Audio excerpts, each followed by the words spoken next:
د اسلامي امارت دفاع سرپرست وزیر مولوي محمد یعقوب مجاهد د ټولو افغانانو زړونه یې ګټلي دي. ښاغلي سرپرست دفاع وزیر مولوي محمد یعقوب مجاهد پخواني سیاستوالو ته هم په دنده ورکړې ده او یو ټول شموله حکومت یې جوړ کړی او له ټولو سیاستوالو یې غوښتنه کړې چې را دې شي خپل هیواد افغانستان ته. د تان ټي وي چینل درنو لیدونکو سلام، ستړي مه شئ، وخت مو په خیر. په سر کې یادونه کوم که تان ټي وي چینل مو نه وي سبسکرایب کړی، په درنښت سره تان ټي وي چینل سبسکرایب کړئ.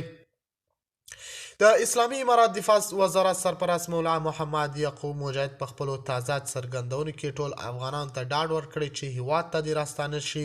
په هیواد په راستنېدو کې د هیڅ ډول ستونزه نشته او نه دې کومه ویره کوي.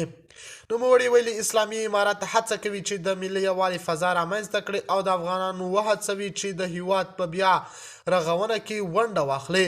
د مولا یعقوب په وینا د عمومي عفو اعلان لا هم پر خپل ځای دی او هیڅ چاته به د پخواني سیاسي او پوځي فعالیتونو له امله ستونزه نه جوړیږي.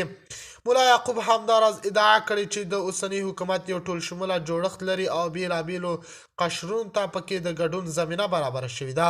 هغه ویلي د حکومت موخه دا ده چې هیواد ټول خلک پرته له تبعیضه د نظام برخه وګرځي او د ثبات لپاره ګډ کار وکړي. خو له بلې خوا یو شمېر شنونکي او د ټولنیزو رسنیو کارکوونکي وایي داسې ښکاري چې په وروستیو میاشتو کې یو ځل بیا پخواني چارواکو او تجربه لرونکو کسانو ته د دولتي دندې سپارل شوي دي. د دوی په اند دا ګام ښایي د ادارې د پیاوړتیا لپاره اخیستل شوی وي، خو په عین حال کې د ځوان کدرونو د ونډې په اړه پوښتنې هم راپورته کوي. د ځینې سیاسي څیرو باور لري چې د پخواني کسانو بیا ګمارل د تجربې د کمښت د جبران هڅه ده، خو ټینګار کوي چې د رښتینې ټول شموله حکومت لپاره باید د ټولنې بیلابیل قشرونه په ځانګړي ډول ځوانانو او مسلکي کسانو ته هم عملي ونډه ورکړل شي چې دغه کار اسلامي امارت ترسره کړی دی. د تان ټي وي چینل درنو لیدونکو دا زموږ ته دې مهال چمتو کړی خبر د الله په امان.